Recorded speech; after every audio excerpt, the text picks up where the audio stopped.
Thank you very much for that. As mentioned earlier, Samantha's one of the visitors to the AGM in November last year. Read, or I can just let you read, Inhabit, which is in Inhabit and Senior Building Physics Engineer. She's put together gone through one of the projects and used the new figures to see what's happening around it. Just literally level what happens. Well, that's not be too far ahead. We are due to close at 4 o'clock. So we're between presentation, there'll be more opportunities for question and discussion. We do finish officially at 4 o'clock. Please feel free to stay in the background and talk amongst yourselves. Scotland a bit more if you want, I'm sure. Let's see where it's going. And Samantha, thank you very much, Samantha.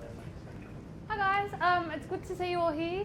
I prepared this today because I had the opportunity to get someone to do some research for me, and she has been very helpful in getting this done. I'm sure you have all thought about doing some examples to see how it works. I'm sure none of you have had time. I'll keep it relatively brief.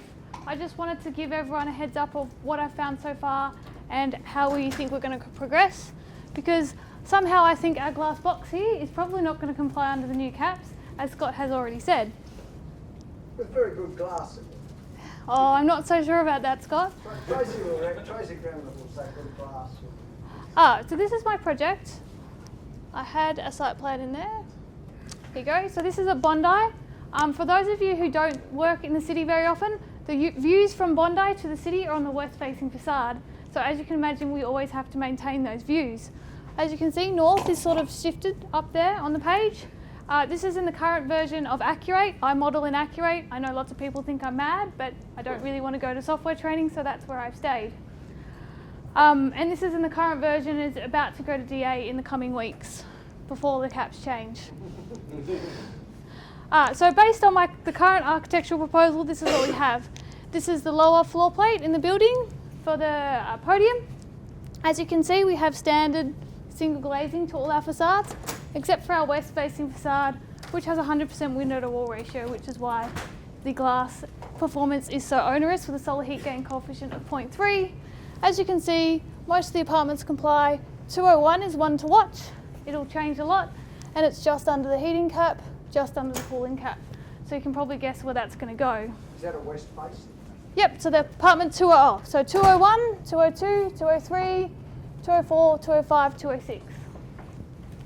So the 201 is our nice southwest facing corner, and it's a relatively small apartment.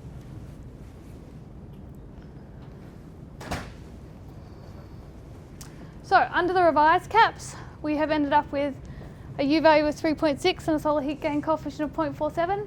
That'll be in most cases double glazing.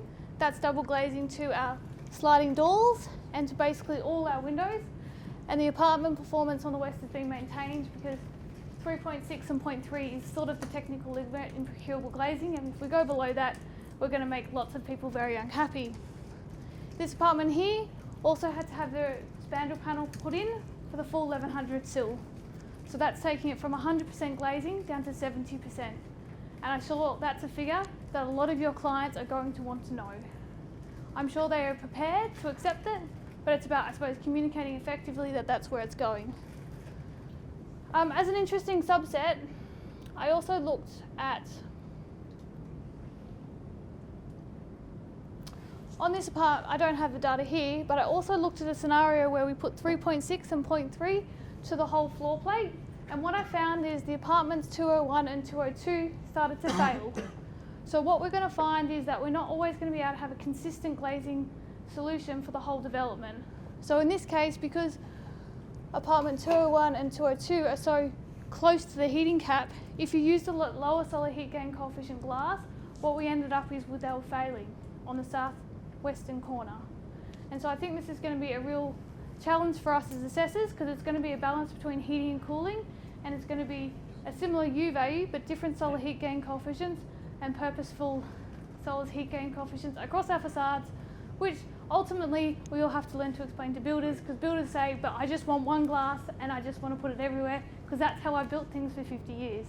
So I think for us as assessors, communication is going to be fundamentally important, and I suppose united communication. We all don't like it when a builder decides to go elsewhere, because they didn't like your answer. So if, as a group of assessors, we're being very clear in our communication about how to get good results, we can achieve the goal, which is improving the performance of buildings. So this goes up to the tower for the same development. As you can see, on the tower we had to have a little bit more double glazing and a similar performance. Double glazing on our southeastern corner because it gets cold. Our apartment 901, which is the first one out of lift core again and goes around in a circle, you'll see is very close to the current heating cap and well below the cooling cap. And so here was what I said before. When I put the low solar heat gain coefficient class across the whole facade, we have got 2 apartments here that fail.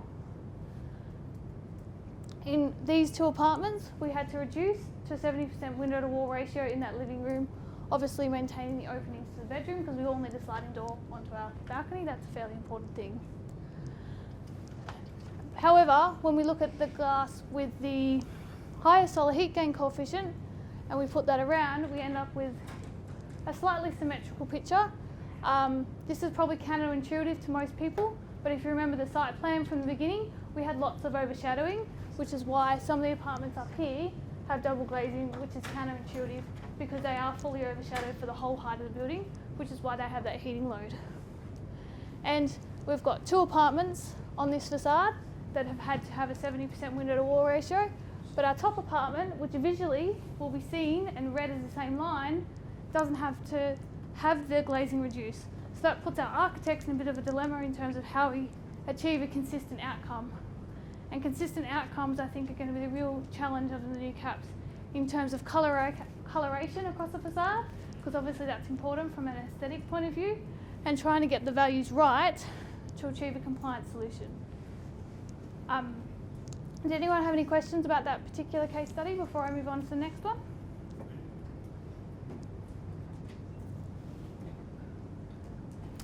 So this is the second project. This is also in, so these are both of these projects are in Climate Zone 56, Sydney East. This is at Macquarie Park. We're going to look at an example in this building, which is M for Melbourne. We have all these other buildings on the site, so this building here, which is equal in height to our building, will overshadow. And the north is in a slightly different direction in this case. So as you can see, this is a very bulk standard apartment block. It's not overly glazed, it's not overly adventurous architecture, it's very much typical of probably 80% of what we're building in Sydney. So it's nothing superb. So under the current caps, these are our results. We have single glazed A and B type windows to the whole floor plate. We've got some of the apartments are, they're fairly good. We're not, at 60, we're at, 40s, 50s. We're a fair and reasonable way above the caps. You can see that from the elevations, the apartments are relatively well proportioned in terms of what people are expecting from their houses. Very run of the mill. At the moment, this is level 2. It's a 25-storey development. So when we go into the revised cap scenario, we start to get this differentiation, the colour change. So the green and orange are all maintained at the current performance. And again, our south western facing apartments start to require different levels of glazing. In this case, we've got our low solar heat gain coefficient on these 2 apartments and a higher one here, and that's got to do with the overshadowing from the other developments, which I can appreciate is difficult when you're not familiar with the project. So that's level 2. Jump up to level 25, which is the top floor, which does include our roofs for clarification. And it's got a regional roof value, so it's sitting at about an R value of 3, which is fairly standard for a roof in Sydney. Of a concrete colour, so it's a medium colour. And you can see we have a couple of apartments that are quite close to the 66, but generally our compliance is quite good. When we move to the new caps, you can see very much a different scenario. And interesting that the level 25 performance is substantially different to the level 2 performance. So obviously as you change your exposure, as you go up the building, we're going to get quite a differentiation in where and when and how the glazing changes on every elevation, which is again a challenge for our architecture and our coloration of our glass. And interestingly enough, this nice little apartment here in the middle, even at the top, it can still have single glazing, which I suppose puts us in a dilemma as an assessor is, well, what do we pick? What is the builder going to want during construction, and how are we supposed to predict that? Which is a challenge that we're all going to have to work through with our new caps.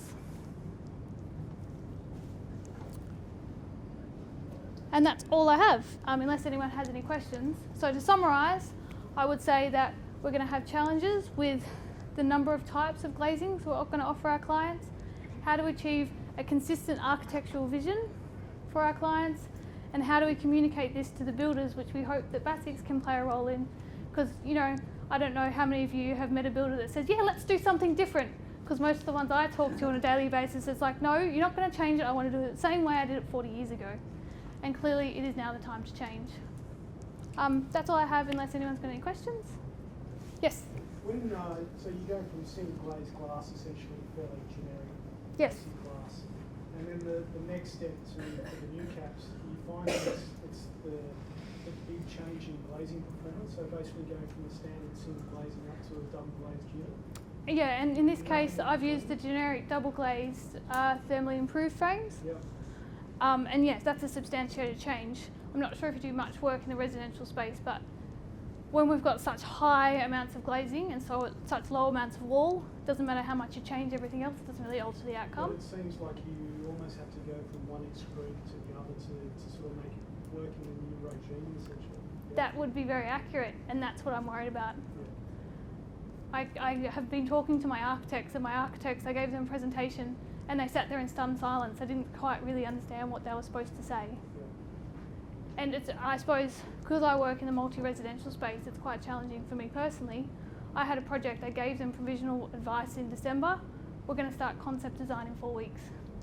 So all the advice I gave them in December, before the new caps were announced, is now null and void. And they've just won a design competition of the basis of that design. So that's going to be a fun, new, challenging place for me to be. So are you finding the solution to that is, obviously one solution is the much higher performance glazing. Are you finding that there's a tipping point with glazing ratio as well, that you need to substantially reduce the glazing amount if the builder wants to maintain a lower cost glazing requirements? Yeah, so in those apartments where we had that 70% glazing to 30%, that's a standard steel height at 1100. Yeah. I think if we start to go to 50%, we're going to have challenges with construction because we're going to have to maintain the 1100 and we're going to have top spandrels. So I think for me personally, I do a lot of work in facades. I think hitting facade budgets is going to be a real challenge. I think to maintain single glazing with, say, a hard coat low E, I think you're going to have 50% window to wall ratios, maybe a little bit lower on the southwestern corners. What's your view of double glazing in relation to your industry? I'm told in America and Europe, if you order double glazing, but then you ask for a single glazing, you'll pay double, and that's because assembly lines have changed a long time ago, 30 years ago. Yes.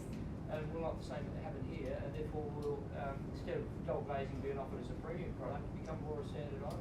Yes, it will. And what we do, I work for a multinational, so we have offices in Brisbane, Perth, Melbourne and Sydney, and I am fortunate where I get to work on projects in all locations. Every single project we have done in Melbourne in the last 18 months has double glazed sliding doors.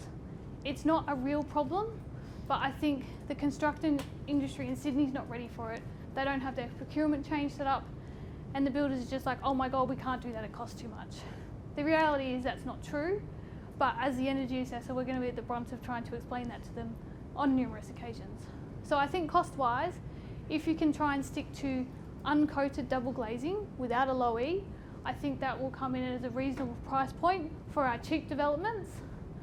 If we have to start putting performance product into our cheap developments, that's when window to wall ratios will drop, because I don't think, given the cost of houses and housing affordability being such a hot topic in Sydney, that builders will even consider putting performance products into cheap standard housing at this time. Wouldn't you agree though that the whole overall product to consumers will be in a vastly improved product, and they'll be living in more comfortable dwellings or units than in the past? And Oh, 100%.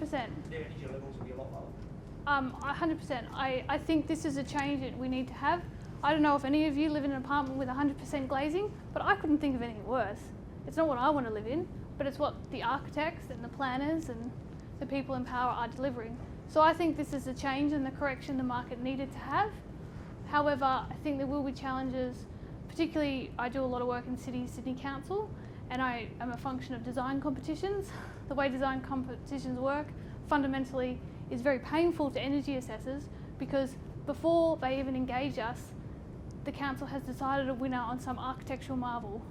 That architectural marvel, in many cases in the CBD, will not comply under the new BASIX. And so I think until planning adjusts, there's probably going to be a 12 to 18 month transition period where we are not very like people, but we are just the messenger. Just a quick one. It's interesting. You say even if you get it right through to CC with 4 or 5 other glazing types and scattered over all sorts of different units, imagine the PCA, the certifier, and the process, because it's very deficient at the back end checking it. Yes. And it's simply a lot will go through without being properly sorted out. And I think that's when making sure people request their universal certificates, which they are entitled to have, is going to be really important for them, so they find out what their apartment was supposed to have and it's checked. Samantha, did you look at floor coverings at all? Because you know how connecting the concrete to the air can make huge differences in apartments as well as in houses. And were those carpeted mostly, those units? Yeah, so generally they were tiles to the living area, carpets to the bedrooms. That was fairly standard in this case. Did you look at changing that at all to get performance improvement? I did, but what I generally find is it's not a highly sensitive parameter. So if I'm on the cusp, I might be able to get 1.5, 2 megajoules out of it. But if I'm not on the cusp, it's not going to change the outcome. And that's an inherent flaw in multi-res modelling. And I know the situation is not the same in Class 1, but I don't do many Class 1 houses. And when I do, they're architectural marvels that are always difficult to comply through traditional planning process. Did anyone else have any questions? If no one else has questions, maybe Scott can come up, because I'm sure you've all got more questions for Scott, especially now you're very worried about where it's all going to go. Thanks, Samantha. That's excellent. Thank you.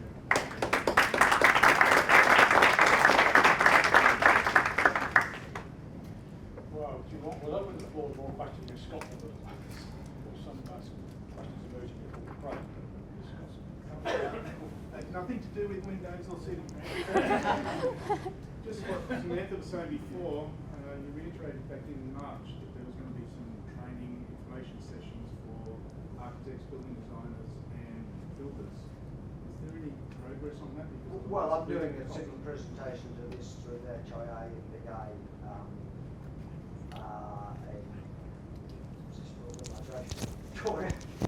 and I'm not sure if the architects are still getting back to me. Yes. Yes. And the news of the beta being out there, we'll try and spread the word, as it were, because I think that's the best. As I said, you will find your own real projects in there, and you can start doing that exercise.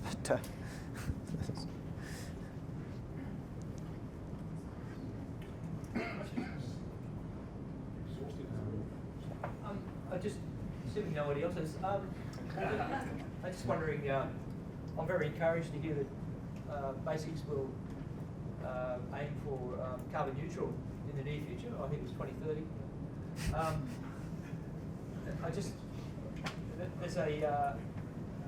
There's an accompanying piece of software in Victoria called BESS. Is BASIX at all interested in widening the parameters of assessment, the likes of BESS? I'm just interested. Is that the council one that grew out of? Just in terms of having other aspects of sustainability. I'm just interested in what your future vision for BASIX in the future is. There are, of course, endless, ongoing and always politically tainted discussions of taking BASIX beyond New South Wales and then the NCC. I have no idea how that might play out long term.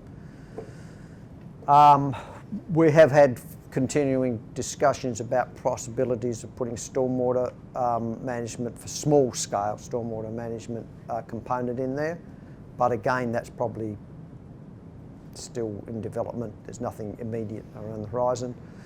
The other area the New South Wales government area is working in is, and they will no doubt make some announcements on as they consider, but what they do about disclosure for existing buildings at point of sale. That's still very much a hot sort of topic, as they say, and may happen.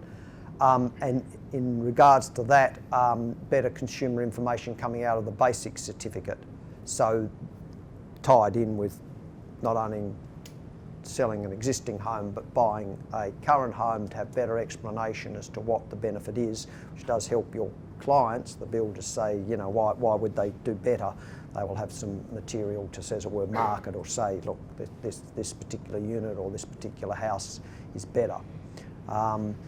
But those things will also, I believe, help in compliance, because it'll be easier for people to check that they are getting, asking for the NADA certificate. I mean, whoever asks for even their BASIX certificate or whatever looks at it. So they don't necessarily know what was put into the design when they move in. So to make that transparency there will be an area that I think is of great benefit. But, that's... Well, that's an operation. You mean waste, or when the buildings... Yeah, no. Well, I mean, we're in that sense constrained with the Planning Act, which doesn't deal with that. And that, you talk about the government. Waste management and stuff like that is driven by our system, part of the organisation, which is the Office of Environment and Heritage. So, I mean, it's not a thing that we can legislate through the Planning Act. Local government, etc. Now, I mean, having under the BASIX program, which is adopted by many of Victorian councils, you have to get an ESD consultant to sign off on your house, and so that way it'd be very easy to align with the Victorian, because it is a progressive assessment, and it would be a more in-depth sustainable assessment that would mirror where we're heading. Not interested? Oh, I'm not saying we're not interested in person. I mean, it's just whether you'll get the Minister for Planning to be interested. That's I mean, you can. The government holistically has to be interested, and then look for the vehicle how it's going to deliver that. Because to align with Victoria and New South Wales would be a really good economic. Yeah, we've tried that. We've tried that more than once. Yes, that's right. I can't comment on that. Yes. In energy section, is there a relation between the roof area and the PV panels? Because let's say somebody will select, let's say, 10 kilowatt system, which is not appropriate for that roof. Yeah. Is that like, we're not doing any check of that. I mean, how far do we take the software? There are various points where you've got to assume that people have some concept of that what they're putting down, is practical. I mean, if they're wanting very large areas of solar panel and they don't actually have the space to put it, or that's overshadowed or whatever, then that's an issue. I mean, any aspect of design is not constrained to energy efficiency, that sort of thing. People come up, yes. Sort of showed us through the dwelling type. Yes. What are the changes to multi-unit? Well, the only significant change to the multis is the fact that the caps for thermal comfort and the range of energy target caps have changed, proportionally down to, so for a high rise above 8 stories in Sydney, it's gone from 20 to 25 energy target. And any of the algorithms and the inclusion of appliances changed? No. So it's still the same, Yeah. effectively the same old. Yes. What Yes. kind of tool for multi-unit? Yes.